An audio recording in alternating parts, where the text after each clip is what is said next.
Hello fellow Hearthstone players, and welcome back to some more Mage play. And the following games are pretty much going to be what you're probably going to see if you start playing Mage.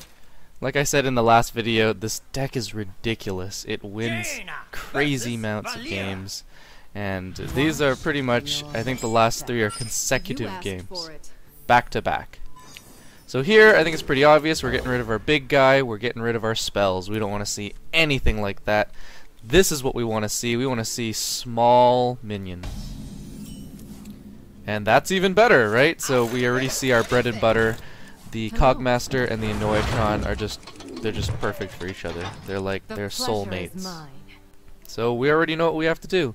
So for most of this video, I think that I don't really need to explain too much about what's happening on the field, because it's pretty self-explanatory, I think.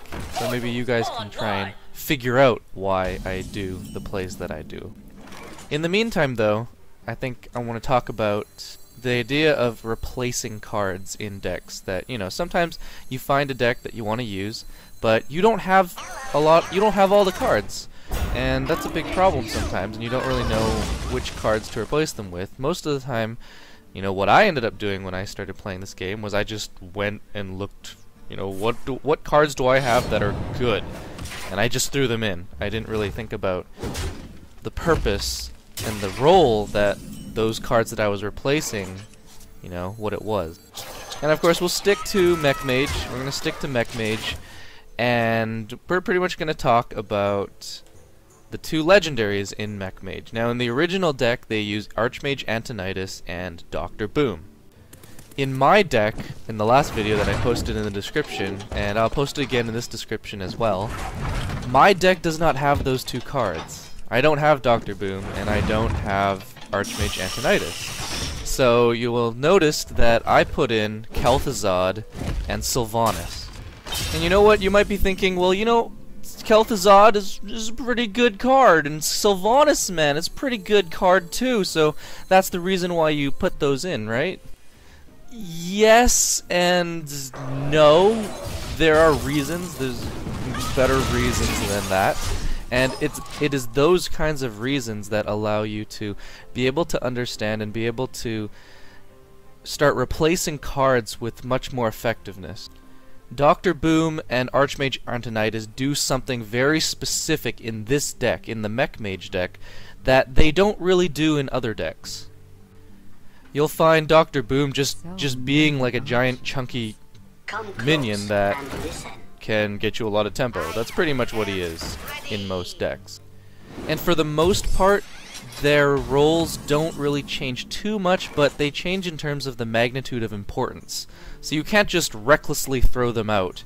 You can't recklessly throw out a Dr. Boom, say if you were playing Control Warrior, than in this deck with Mech Mage.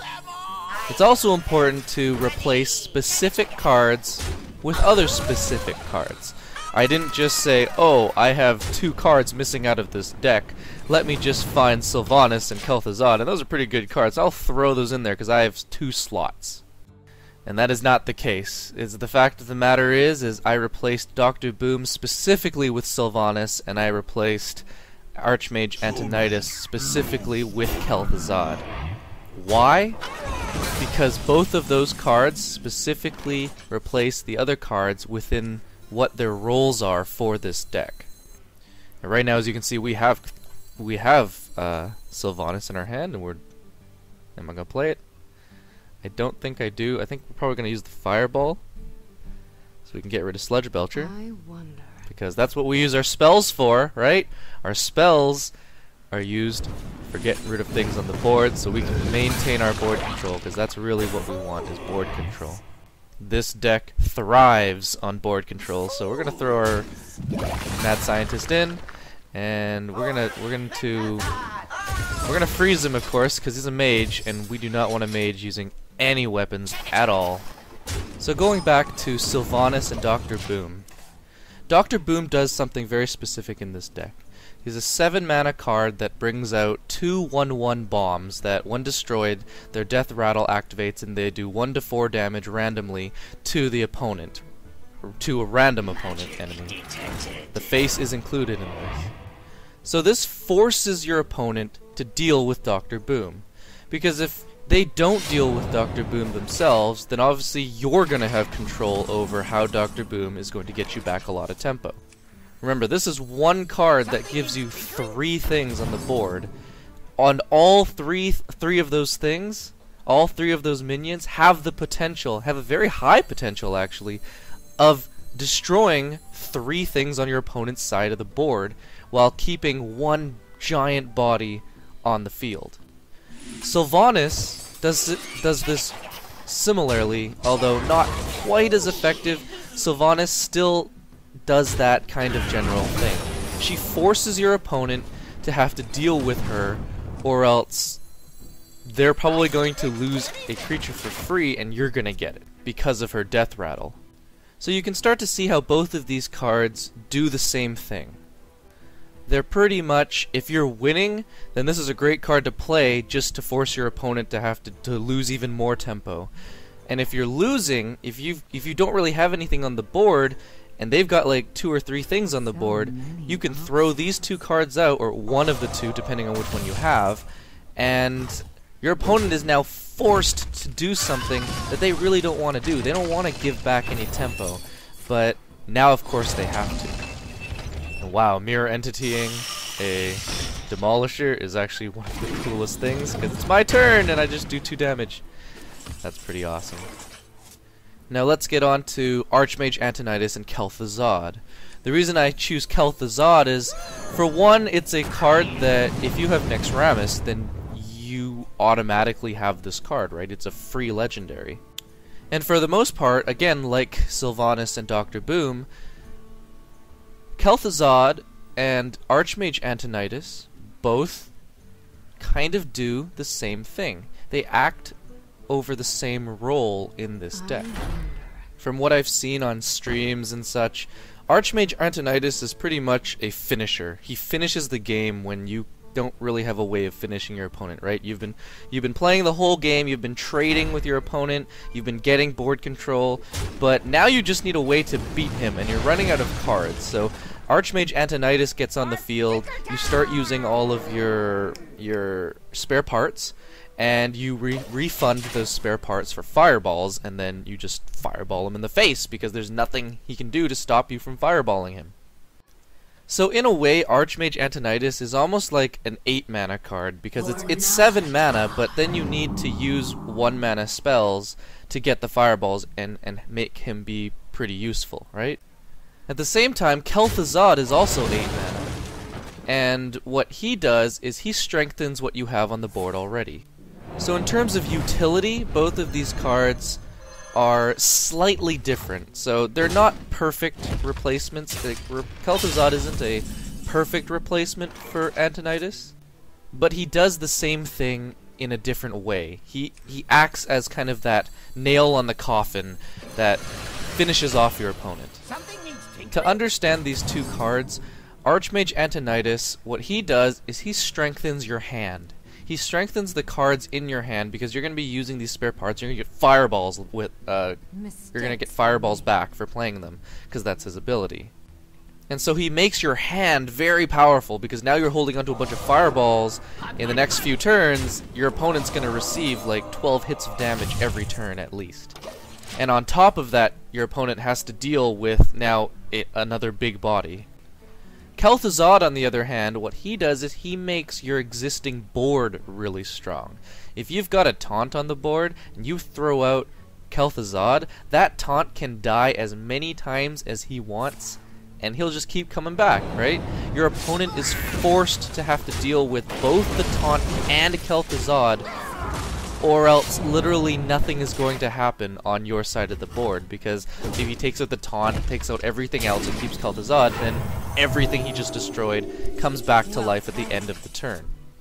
So this is what I'm talking about when I say that both of these cards do the same thing, but they do it in different ways, and you have to be aware of that, because obviously we need to have stuff on the board. If you're using Kel'Thuzad, then you need to have a pretty strong board, or at least some board presence, in order to use Kel'Thuzad. You can't just have an empty board, throw out Antonidas, and then just start whipping out the spare parts. I believe right here we're gonna win, right? Because we have 5 damage and a fireball and a fire blast, right?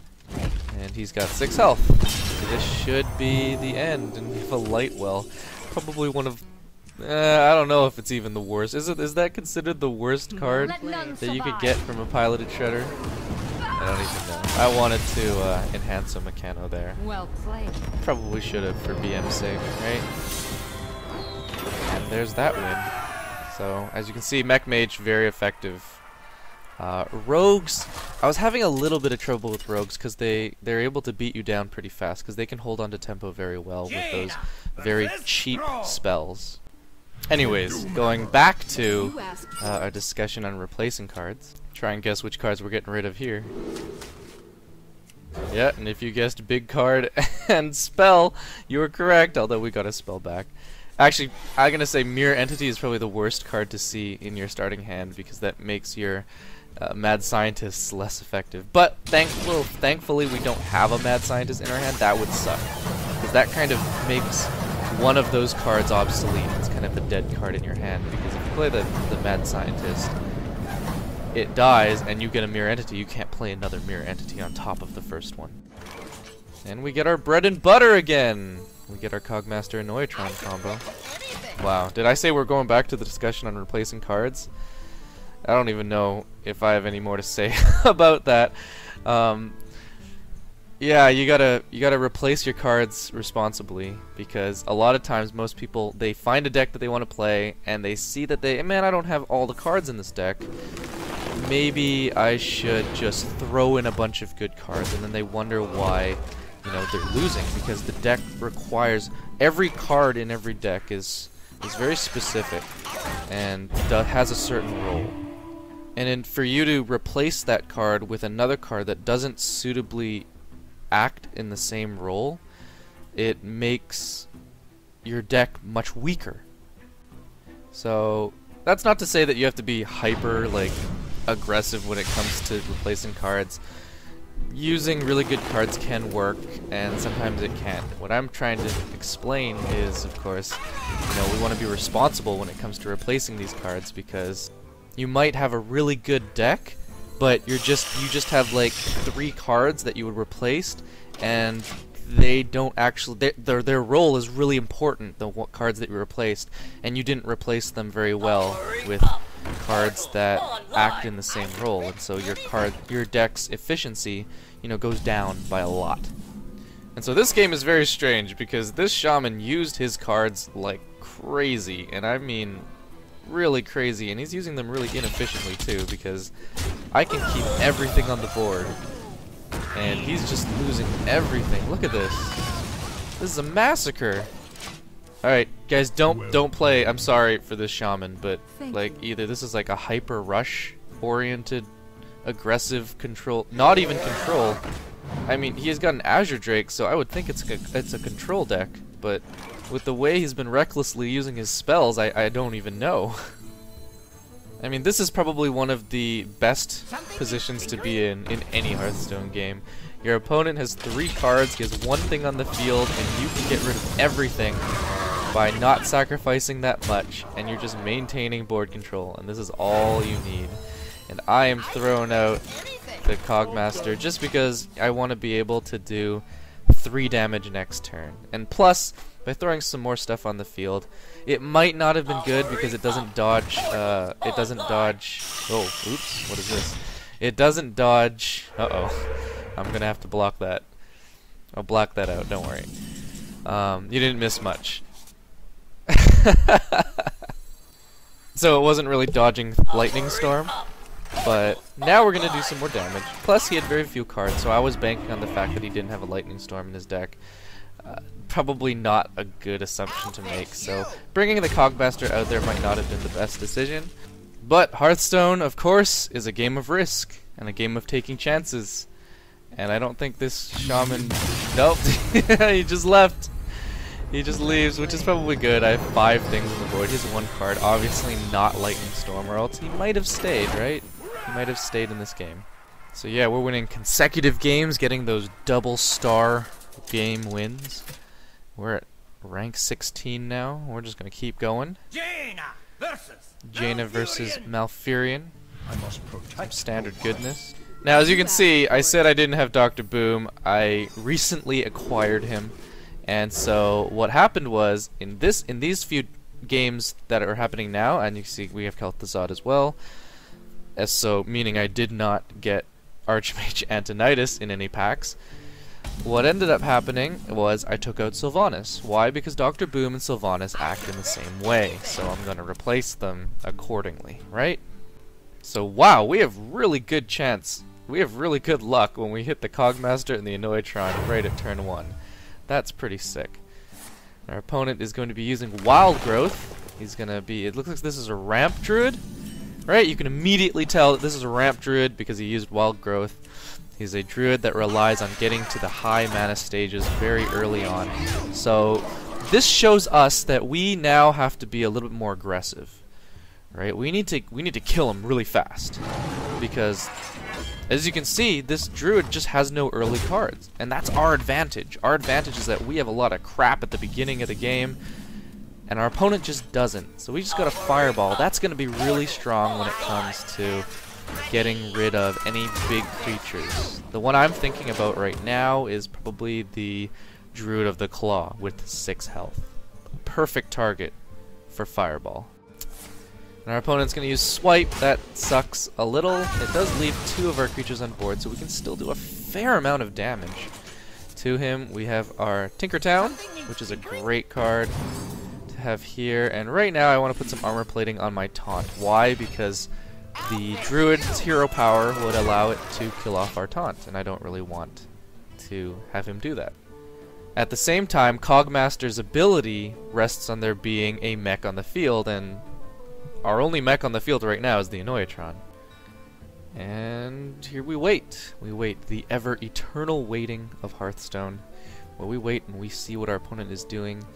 We're really hoping that we can see some arrows when he throws these cards out like this. As you can see, if any of those other ones had arrows, then and he threw them back into his hand, that pretty much means that that is a Battlecry minion or a spell. We know for sure. That's not a death rattle. That's not anything like that. Because of the fact that the arrow comes out, which means he's actually targeting something. And actually, I'm beginning to think that it might actually just be a spell. I think that you can actually say that it's a spell, because I think Battlecry minions, you play them first, and then they show up on the field, and then the arrow shows up, I think. Right? I think that's how it works. I'm not 100% sure about that, but I mean, I'll keep an eye out for that in the future. Because I'm beginning to wonder if it's a Battlecry minion, you have to play the card first, and then you use the arrow to target the Battlecry. Whereas a spell has to come from the hand, and the arrow comes out from your hero portrait. If, of course, that is the case, then it might be very easy to tell if your opponent has a spell or not. Like, never target anything unless you know for sure you're going to use that spell. That might be a good tip for you guys too. I don't know. We've got to keep up the grove, but our opponent has 7 health. See, we were successful in throwing down as much damage as we could. And he's gonna Wrath, probably give us a creature. I think. Yep, he's not taking a card. We're gonna get a mirror entity, and we're gonna draw a mirror entity, which isn't great, but I think, man, we're so close to killing him right now that we just have to hope for a good draw. And I love the sound of the Inoitron. It's so awesome. Man, Hearthstone sounds are really cool. I really like the sounds that all the cards make. They all have their own unique identity. It's really cool. So right now, I'm just unsure whether or not I should hit the creature. I'm pretty sure I should. Again, this is where using your spells gets a little gray. Like, do I hit him in the face or do I not hit him in the face? I mean, I'll be close to killing him, but I'm still close to killing him now, right? And the mirror entity is really the one card that I'm counting on right now. It's the one that helped me make the decision of using that Frostbolt on his Keeper of the Grove. And now, of course, we got a free Sludge Belcher, which is pretty sick. We are going to, of course, throw out Kel'Thuzad because he is a game ender. He's our game ender. We don't have Archmage Antonidas, and guess what? Our board, it looks pretty sick. Why? Because if our Noitron dies, he comes back as a taunt. That's right. He doesn't come back silenced. He comes back as a taunt. So what we're gonna do is we're just gonna end off. We're gonna end it off. We're gonna see what he does, because pretty much now we're reacting to him. He is going to... Oh, he's going to silence our Kel'Thuzad, but that's okay, because Kel'Thuzad is still a huge body, right? Kel'Thuzad is a massive. He's 6 damage, 8 health. That's stronger than Cenarius. Okay, the druid hero, of course. And I think we win, right? Yes, I think we win. I'm gonna be our entity just to be safe. Throw out our Tinkertown because we're BM. We just have to do this. Freeze isn't really gonna help us at all. I mean, I believe we win this, right? You throw Sludge Belcher into the Sludge Belcher. You hit with the Noitron, ping, and then hit with Kel'Thuzad. Well played. Yes. So that's another win. I mean, look at this. This is nuts. This is the 3rd consecutive game we've won. We're climbing up, getting those stars. That's right. So we're gonna go into another game, and of course we're gonna wait for to see what we start off with, so we can try and figure out what cards we want to keep in the beginning. Jaina versus Uther. I will fight with honor. Right there, obvious. I think this is pretty obvious what we're gonna get rid of. Do we keep Goblin Blast Mage? I am going to keep it simply because I have 4 cards, and that can be quite useful. Mirror Entity, I don't know about playing Mirror Entity on turn 3. Because I have the coin, I just might use... What is this? What? What? I don't even know. Okay, so there are only so many options that what this deck could be, that it starts off with an Elven Archer. I know that there's an old Paladin deck that used the Elven Archer alongside Equality, but I don't think it's very good. Although we are playing against rank 15 people, which isn't like that high up at all. So for now, we still don't have enough information. I really don't know what this deck is, but we're going to play the Cogmaster simply because he can try and hit us, and he'll lose his guy, and we still have ours, so it's absolutely fine. And hopefully we can keep the Cogmaster alive. I don't think Paladin has anything that can take out the Cogmaster early, unless he's got a Wild Pyromancer and some 0-mana spell. I don't really think he does. So, a Worgen Infiltrator? Okay, I'm really confused now. I mean, that was not in the original deck, although, again, at rank 15, people don't really have all the cards that they need. So, we're gonna get rid of his Elven Archer. We've got our bread and butter, the Cogmaster, and the Noitron out in full force. Plus, we have the added benefit of protecting our Mech Warper. Sadly, we have no mechs in our hand, so we can't really do anything there. But I guess I'm gonna wait until we can figure out what kind of deck this is. What the heck is this deck before I go into another spiel? Actually, what is really important... No, you know what? I'm gonna go into the spiel now and talk about Sylvanas. I personally think that Sylvanas is one of the best legendaries. If you're a new player and you are thinking of crafting a legendary, Sylvanas is the best pick that I would say you should use. You should craft Sylvanas. Why? Because Sylvanas is, I kid you not, she's in like 80% of decks. Of control decks, of even aggro decks sometimes you'll see Sylvanas. No, that's unfortunate, we got the Consecration. But, that's perfectly fine. Try and figure out why that's perfectly fine. Our opponent got back a little bit of tempo, but we are still ahead. Anyways, back to Sylvanas. She is literally in like 80% of decks, and this isn't just like recently. This is in since the antiquity, the beginning of Hearthstone. Sylvanas has been a staple card in so many decks. It's almost scary how many decks she's like a part of, and that hasn't changed. She got nerfed and is still one of like the staple cards in like every deck. In Control Warrior, she's in there. The thing is that Sylvanas is not an incredibly powerful card, but her utility, she has so much utility in so many different various situations that she's just good, right? You just use her, and she can get you a lot of tempo. Like, and of course she's not situational. I think that's one of the big things about Sylvanas.